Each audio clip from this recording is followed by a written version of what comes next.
Évangile de Luc, chapitre 21. Jésus, ayant levé les yeux, vit les riches qui mettaient leurs offrandes dans le tronc.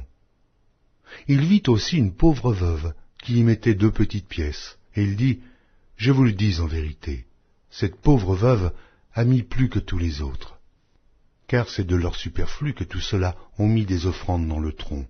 Mais elle a mis de son nécessaire, tout ce qu'elle avait pour vivre. » Comme quelques-uns parlaient des belles pierres et des offrandes qui faisaient l'ornement du temple, Jésus dit, « Les jours viendront où, de ce que vous voyez, il ne restera pas pierre sur pierre qui ne soit renversée. » Ils lui demandèrent, « Maître, quand donc cela arrivera-t-il? Et à quel signe connaîtra-t-on que ces choses vont arriver ?» Jésus répondit, « Prenez garde que vous ne soyez séduits, car plusieurs viendront en mon nom disant, « C'est moi, et le temps approche. » Ne les suivez pas. Quand vous entendrez parler de guerre et de soulèvement, ne soyez pas effrayés, car il faut que ces choses arrivent premièrement. Mais ce ne sera pas encore la fin. Alors il leur dit, une nation s'élèvera contre une nation, et un royaume contre un royaume. Il y aura de grands tremblements de terre, et, en divers lieux, des pestes et des famines. Il y aura des phénomènes terribles, et de grands signes dans le ciel. Mais, avant tout cela, on mettra la main sur vous, et l'on vous persécutera. On vous livrera aux synagogues, on vous jettera en prison. On vous amènera devant des rois et devant des gouverneurs, à cause de mon nom. Cela vous arrivera pour que vous serviez de témoignage.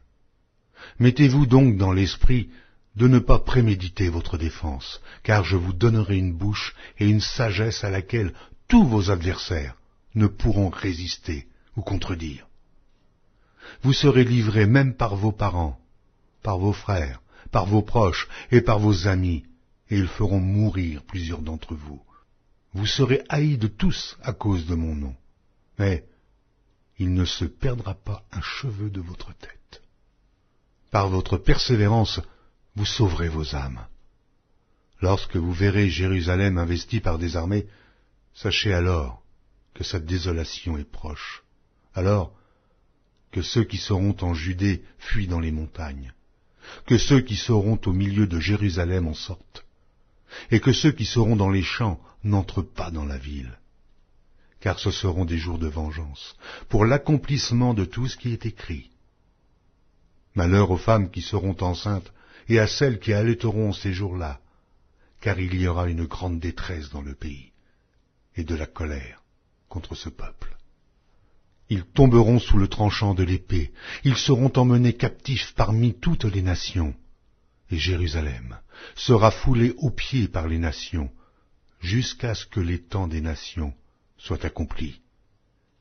Il y aura des signes dans le soleil, dans la lune et dans les étoiles, et sur la terre, il y aura de l'angoisse chez les nations, qui ne sauront que faire au bruit de la mer et des flots, les hommes rendant l'âme de terreur dans l'attente de ce qui surviendra pour la terre, car les puissances des cieux seront ébranlées. Alors, on verra le Fils de l'homme venant sur une nuée, avec puissance et une grande gloire. Quand ces choses commenceront à arriver, redressez-vous et levez vos têtes, parce que votre délivrance approche. Et il leur dit une comparaison. Voyez le figuier et tous les arbres. Dès qu'ils ont poussé, vous connaissez de vous-même en regardant que déjà l'été est proche. De même, quand vous verrez ces choses arriver, sachez que le royaume de Dieu est proche. Je vous le dis en vérité, cette génération ne passera point que tout cela n'arrive. Le ciel et la terre passeront, mais mes paroles ne passeront point. Prenez garde à vous-même de craindre que vos cœurs ne s'apesantissent par les excès du manger et du boire, et par les soucis de la vie, et que ce jour ne vienne sur vous à l'improviste. Car il viendra comme un filet sur tous ceux qui habitent sur la face de toute la terre. Veillez donc et priez en tout temps, afin que vous ayez la force d'échapper à toutes ces choses qui arriveront, et de paraître debout devant le Fils de l'homme. Pendant le jour, Jésus enseignait dans le temple, et il allait passer la nuit à la montagne appelée montagne des Oliviers. Et tout le peuple, dès le matin, se rendait vers lui dans le temple pour l'écouter.